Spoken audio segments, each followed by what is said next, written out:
a falsa doutrina do arrebatamento pré- e meso- ou mid-tribulacionista. Segundo o ensino pré-tribulacionista, antes da tribulação e da grande tribulação, a Igreja de Deus e de Cristo será arrancada da terra, desaparecerá. Ensina-se que o povo de Deus e de Cristo será arrebatado por Cristo antes da tribulação e grande tribulação. E ainda identifica a grande tribulação como sendo em si a ira de Deus. Até aqui, tudo errado. Neste ensino, no fim da grande tribulação se dará a vinda do Senhor. Este ponto está correto, porque a vinda do Senhor se dará após a grande tribulação. Já segundo o ensino meso- ou mid-tribulacionista, antes do início da grande tribulação, a Igreja de Deus e de Cristo será arrancada da terra, desaparecerá após os primeiros 3 anos e meio de aparente paz, ou seja, após o anticristo já ter se levantado e no momento da ou para a revelação da sua real identidade e verdadeira intenção do coração. Neste ensino, a Igreja de Cristo será arrebatada por Cristo no tempo para começar a grande tribulação. Até aqui também está tudo errado. Nesse ensino, a vinda do Senhor se dará após o fim da grande tribulação. Esse ponto bate com o ponto do ensino pré-tribulacionista. E como já foi dito, esse ponto em específico está correto, porque a vinda do Senhor se dará sim após a grande tribulação. Agora vamos esclarecer um ponto importante. A ira de Deus são as taças que por Deus serão derramadas. Só que a ira de Deus é muito mais do que isso. A ira de Deus inclui o lago de fogo com enxofre, do qual os servos de Deus e de Cristo já foram livrados no momento em que creram, se arrependeram e se converteram a Deus e a Cristo. A grande tribulação não é a ira de Deus em si. Na verdade, ela se trata, sim, da ira do grande dragão, a saber, a antiga serpente, o diabo, Satanás, que é identificado pelo apóstolo Paulo como sendo o Deus deste século. Agora, em se tratando da vinda do Senhor, de fato, esta se dará após a grande tribulação, mais precisamente em algum dia, em alguma hora, na batalha no Armagedon. Eu vou explicar de uma forma rápida e objetiva, mas ao mesmo tempo concisa, algumas passagens comumente usadas como suporte para sustentar estas duas teses: a tese de um arrebatamento pré-tribulacionista e a tese de um arrebatamento meso- ou midi-tribulacionista, ou seja, um arrebatamento antes da tribulação e um arrebatamento antes da grande tribulação. Porque uns colocam o arrebatamento como ocorrendo antes da tribulação e outros dizem, não, a igreja vai passar sim pela tribulação, porém, antes de começar a grande tribulação, ela vai ser arrebatada, tirada da terra. Sendo assim, eu vou explicar de forma rápida e objetiva algumas passagens bíblicas que utilizam como suporte para sustentar essas teses, que sim, estão erradas. Apocalipse 3, versículo 10. Visto que guardaste minha recomendação de perseverar, eu te guardarei na hora da prova, que virá sobre o mundo inteiro, para provar os habitantes da terra.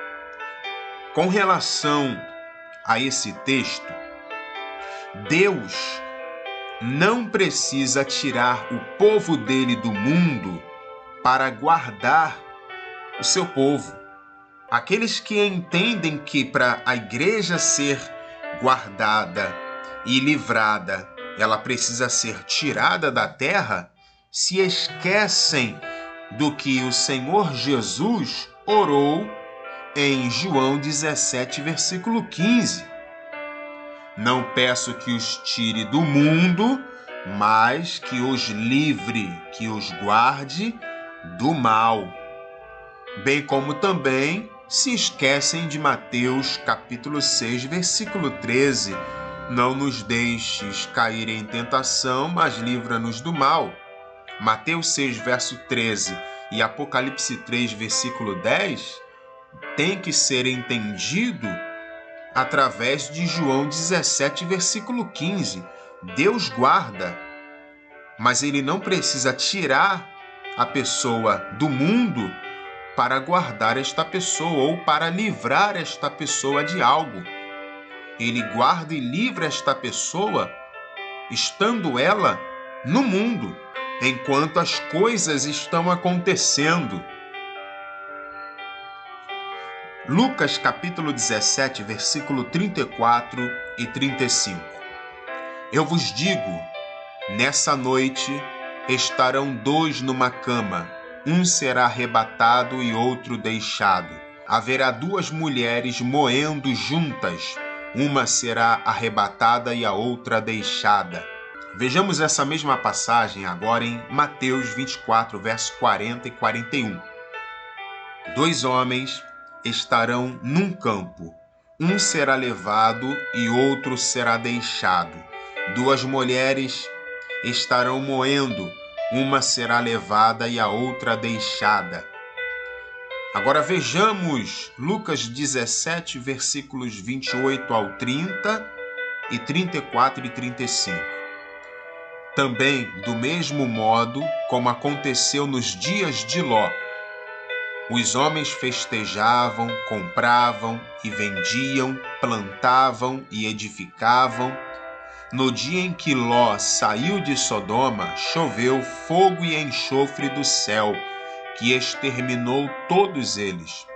Assim será no dia em que se manifestar o Filho do Homem. Eu vos digo, nessa noite estarão dois numa cama, um será arrebatado e outro deixado. Haverá duas mulheres moendo juntas, uma será arrebatada, a outra deixada. O que estes textos que eu acabei de ler estão dizendo é que o arrebatamento, no dia da vinda de Jesus, onde os servos de Deus e de Cristo serão levados para se reunir com o Senhor Jesus nos ares, e os ímpios e rebeldes, os apóstatas, serão deixados, não se dará antes da grande tribulação. A igreja de Cristo será guardada, sim, por Deus, na terra. A igreja de Cristo será livrada por Deus, sim, mas na terra. Muitos, sustentados no deserto, serão. Muitos, por Deus, serão selados. Porém, é bem verdade também que muitos martirizados serão com a permissão de Deus. Porém, estes serão grandemente recompensados no arrebatamento, após o reino ter sido estabelecido sobre a terra, porque vão receber a honra de reinar e não apenas governar sobre cidades durante os 1000 anos. 1 Tessalonicenses, capítulo 4, versículos 15 ao 17. Isto vô-lo dissemos apoiados na palavra do Senhor, nós que ficarmos vivos até a vinda do Senhor, não precederemos os mortos, pois o próprio Senhor, ao soar uma ordem, a voz do arcanjo e ao toque da trombeta divina, descerá do céu.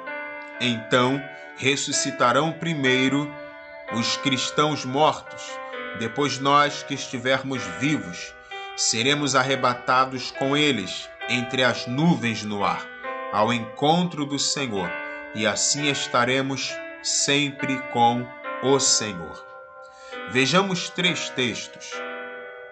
João capítulo 5, verso 29. Não estranheis isto.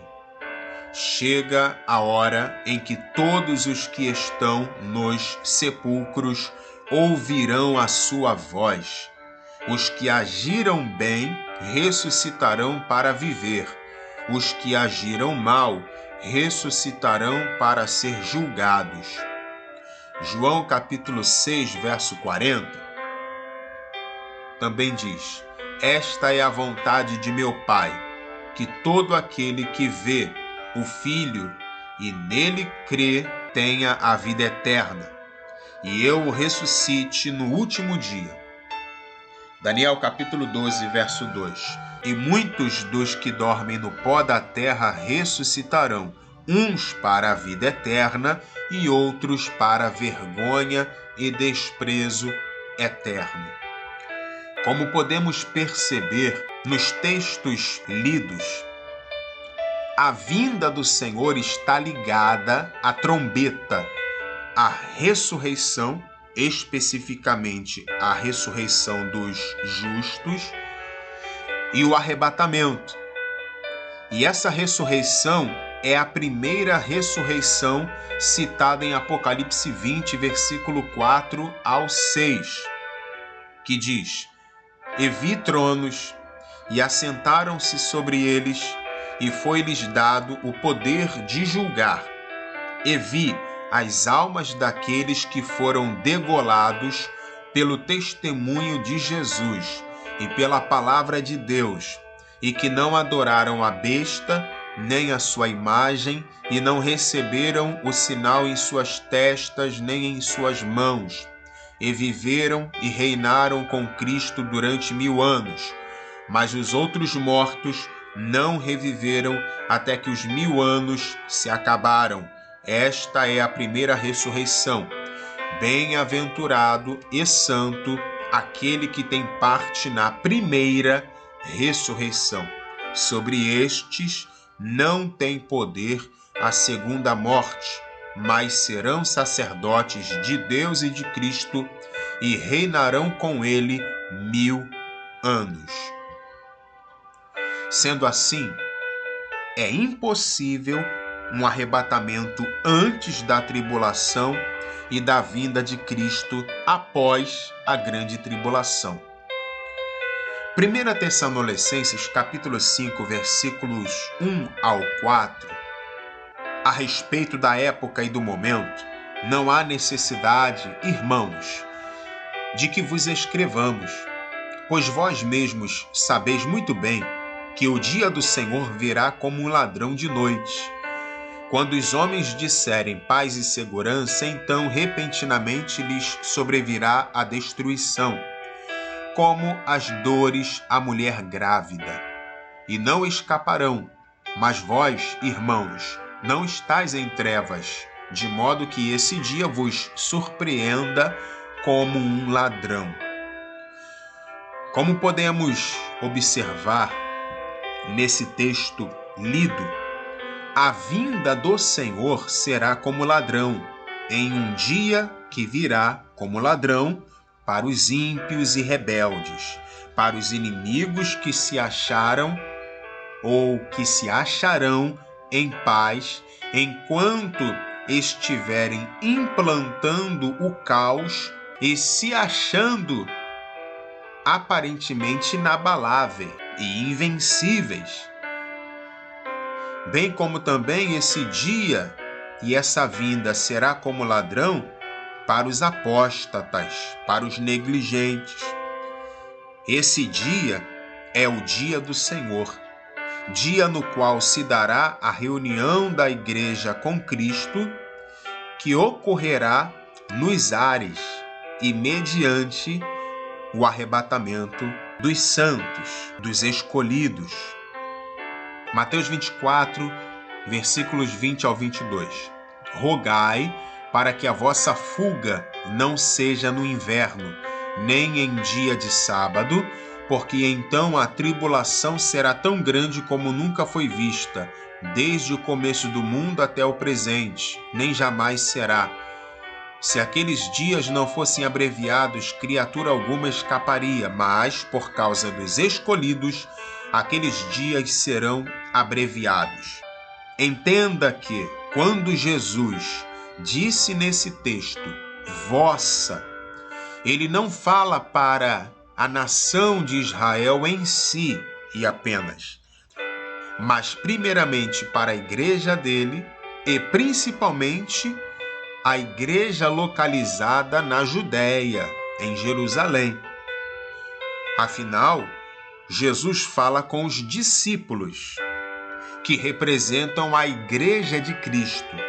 E o texto é claro em dizer que, por causa dos escolhidos, os dias da grande tribulação passarão rápidos. Logo, o Senhor Jesus não diz que antes da grande tribulação, os escolhidos seriam arrebatados. O que ele disse foi que os dias nesta última parte do último tempo profético, identificado como grande tribulação, seriam abreviados, passarão rápido, para que após isso ocorra o arrebatamento na vinda do Senhor. Lucas capítulo 21, versículos 26 ao 28. Os homens definharão de medo, na expectativa dos males que devem sobrevir a toda a terra. As próprias forças dos céus serão abaladas.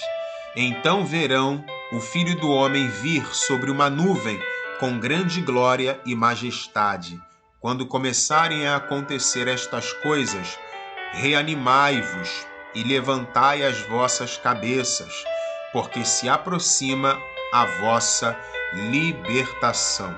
Veja que Jesus virá depois da tribulação e da grande tribulação, e será uma vinda única, indivisível, visível, gloriosa e audível, em um dia e hora que não nos foi revelado, e exorta aos fiéis a levantarem suas cabeças, pois o alívio, o consolo, a libertação estará próximo e será depois da provação e não antes desta. Não existem fases ou etapas na vinda do Senhor. A vinda dele será única e sem fases. Mateus 25, versículo 31.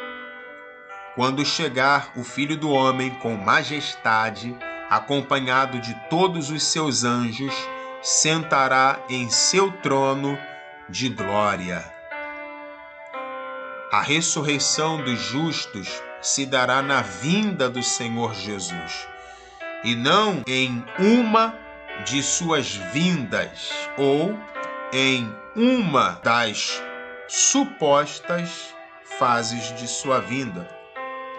A ressurreição dos justos se dará na vinda de Jesus, e não em uma de suas vindas ou em uma das etapas de sua vinda. E quando ele vier, ele vai se assentar em seu trono para reinar. 1 Coríntios capítulo 15, versículos 22 e 23. Visto que todos morrem por Adão, todos recuperarão a vida em Cristo, cada um por sua vez. A primícia é Cristo. Depois, quando ele voltar, os cristãos. 2 Tessalonicenses capítulo 2, versículos 1 e 8. Irmãos, pela vinda do Senhor nosso Jesus Cristo e nossa reunião com ele, então se revelará o iníquo, que será destruído pelo Senhor Jesus com o sopro de sua boca e anulará com a manifestação de sua vinda. Ou seja, o que nós vemos no texto que eu acabei de ler é que a reunião da igreja com Cristo se dará na vinda do Senhor Jesus para destruir o anticristo na batalha do Armagedon.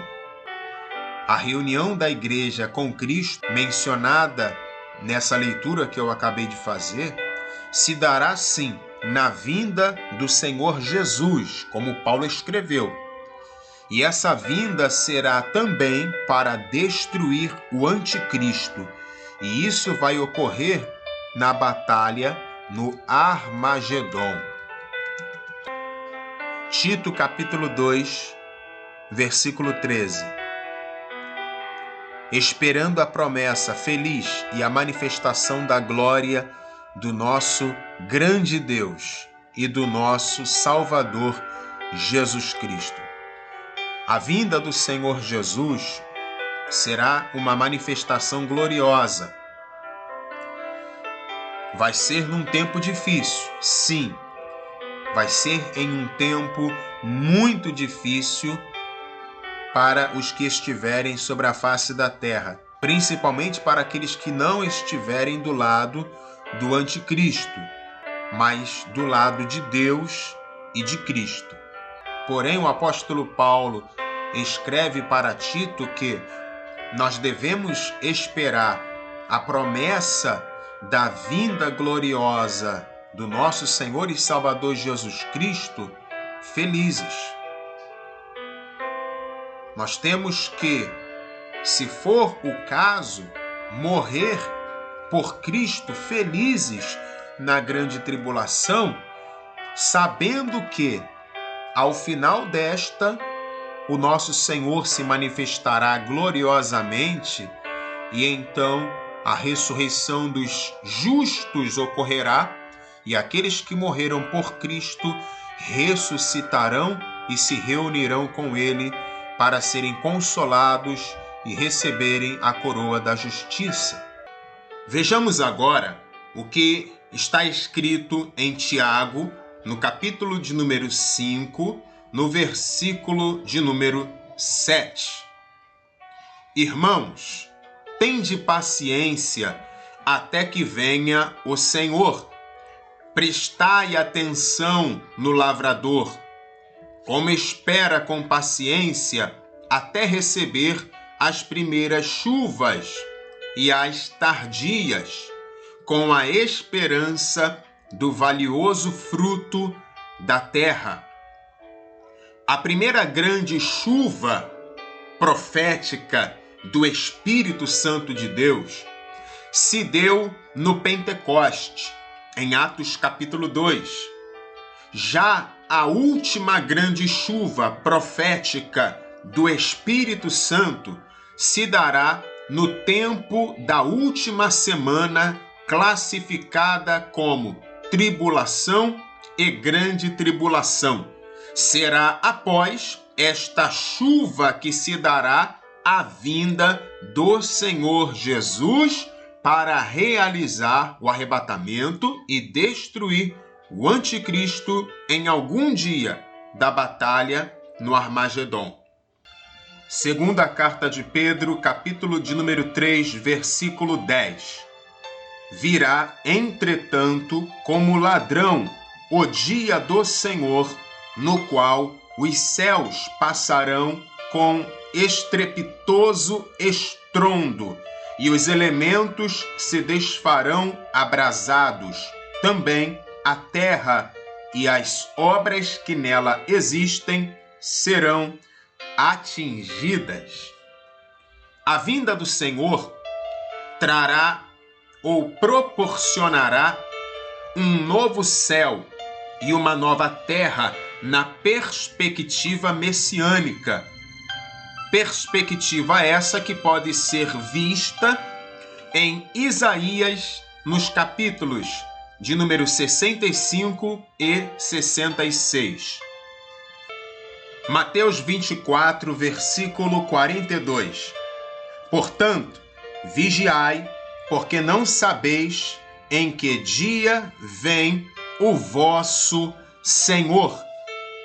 Em Mateus 24 mesmo, no verso 36, bem como em Marcos, capítulo 13, versículo 32, nós lemos: quanto ao dia e a hora, ninguém os conhece. Não sabemos porque não nos foi revelado. O dever da Igreja de Cristo, no tempo para o fim, ou seja, no princípio das dores, e principalmente no tempo do fim, ou seja, na tribulação e grande tribulação, é se portar como as 5 virgens prudentes, vigiando e se preparando, perseverando a todo custo.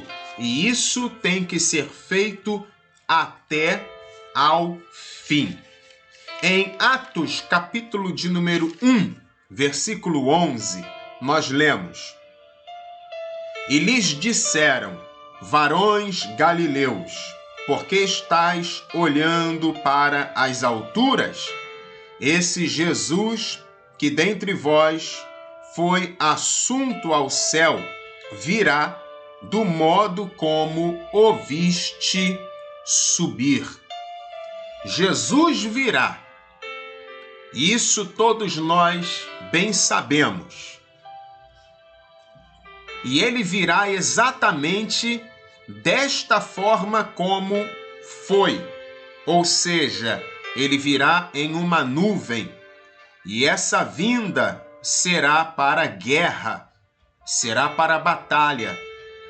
É por isso que em Apocalipse 19 nós vemos Jesus vindo em um cavalo branco, porque o cavalo simboliza a guerra. O que o texto profético em Apocalipse está dizendo é que Jesus virá para a guerra, para guerrear. Ele virá em missão de guerra para intervir na batalha no Armagedon. Mas na verdade, ele virá em uma nuvem acompanhado dos seus santos anjos, e então ocorrerá o arrebatamento para posteriormente intervir na batalha no Armagedon. Sendo assim, não erreis. Tanto a doutrina do arrebatamento pré-tribulacionista quanto a do arrebatamento meso ou mid-tribulacionista, ou seja, tanto o que difunde o arrebatamento ocorrendo antes do início da tribulação e o que difunde o arrebatamento ocorrendo pouco mais para frente, a saber, depois da tribulação, porém, antes do início da grande tribulação, não constam nas Escrituras e são fruto de interpretação tendenciosa e da distorção de textos e de trechos isolados. Conclusão? Agora a escolha é sua.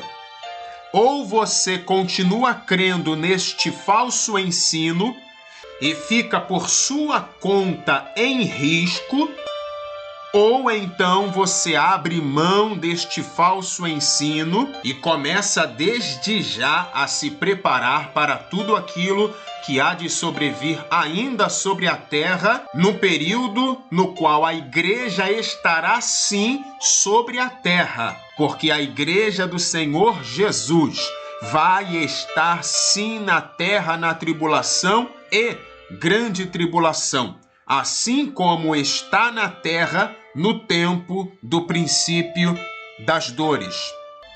Por isso, você que está afastado ou afastada do caminho do Senhor, você está vendo os sinais estão aí. O fim está cada vez mais próximo. Vai continuar afastado do caminho do Senhor até quando? Tome uma decisão agora. Dobre o teu joelho, abre o teu coração para Deus e diga: Senhor Jesus, eu me rendo a Ti, eu me reconcilio com o Senhor, me receba novamente, me fortaleça no Teu caminho, me sustente e me ajude a me preparar, me ajude a se preparar para tudo aquilo que ainda há de sobrevir a este mundo. Eu preciso estar firme até o fim. E você que nunca entregou a vida para Jesus e ouviu este devocional, entregue a tua vida para Ele, se renda em sinceridade, diga: Senhor Jesus, eu entrego nesse momento a minha vida ao Senhor, eu me rendo a Ti, eu confesso a Ti como o meu único Senhor e o meu único Salvador. Me ajude, me sustente, escreva o meu nome no livro da vida. Me ajude a perseverar até o fim, porque eu quero ser salvo, eu quero participar do arrebatamento quando este acontecer, eu quero reinar contigo quando o teu reino for estabelecido na terra, eu quero estar na eternidade quando chegar o momento e a hora do teu povo, do povo de Deus, entrar contigo e com Deus o Pai na eternidade para viver contigo e com o Pai para todo sempre. Que Deus te abençoe, em nome de Jesus.